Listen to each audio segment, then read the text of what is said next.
పెద్ద banner item పెట్టారు.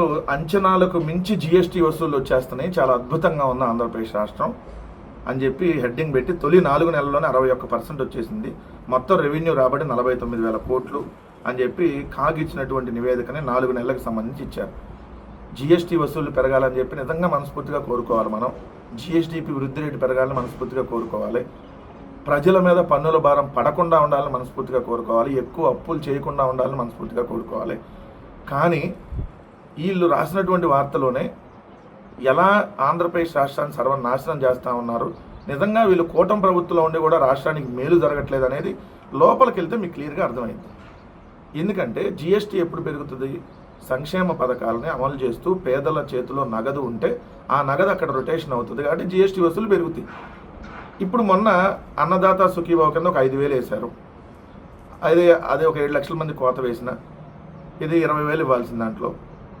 అలానే తల్లికి వందనం పేరుతో అదే అమ్మఒడి ఏదైతే ఉందో కొంతమందికి 13,000, కొంతమందికి 8,000, కొంతమంది 9,000 అట్లా కొంతమందికి వచ్చినాయి.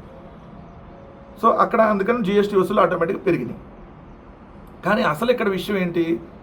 మరి ఆదాయం పెరుగుతా ఉన్నా అప్పులు ఎందుకు పెరిగినాయి అనేది ఇక్కడ ఇంపార్టెంట్.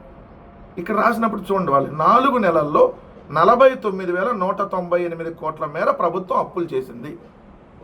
చంద్రబాబు నాయుడు గారి కూటమి ప్రభుత్వం గడిచిన 4 నెలల్లో అంటే 2025 ఏప్రిల్, 2025 మే, 2025 జూన్, 2025 జూలై, అంటే 2025 ఏప్రిల్ నుంచి 2025 జూలై వరకు 4 నెలల్లో 49,198 కోట్ల అప్పు చేసింది. అంటే 50,000 కోట్ల అప్పు 4 నెలల్లో చేసింది ప్రభుత్వం. ఇది కదా పెద్ద బ్యానర్ ఐటమ్ పెట్టి రాష్ట్రం అడుక్కు తింటుంది, శ్రీలంక అయిపోతుంది, వెనుజులా అయిపోతుంది, సూడాన్ అయిపోతుందని రాయాలి కదా. మిస్టర్ బూతు కిరణ్ అలియాస్ రోత కిరణ్ రాయాలి కదా. 4 నెలల్లో 50,000 కోట్లు అప్పు చేశారంటే ఏంది? ఏటిపోతుంది రాష్ట్రం? ఇది కదా రాయాల్సింది. రెవెన్యూ లోటు తొలి 4 నెలల్లోనే 110% చేరింది రెవెన్యూ లోటు. సంపద సృష్టిస్తానన్నటువంటి చంద్రబాబు నాయుడు గారు రెవెన్యూ లోటులో మాత్రం 4 నెలల్లో 110% వెళ్ళిపోయింది రెవెన్యూ లోటు. ఇది సంపద సృష్టి. ఇది రెవెన్యూ లోటు 110% వెళ్తాం. సంపద సృష్టిస్తాను, ఆదాయం పెంచేస్తాను అని చెప్పి 4 నెలల్లో 49,198 కోట్ల అప్పు, 4 నెలల్లో 110% రెవెన్యూ లోటు.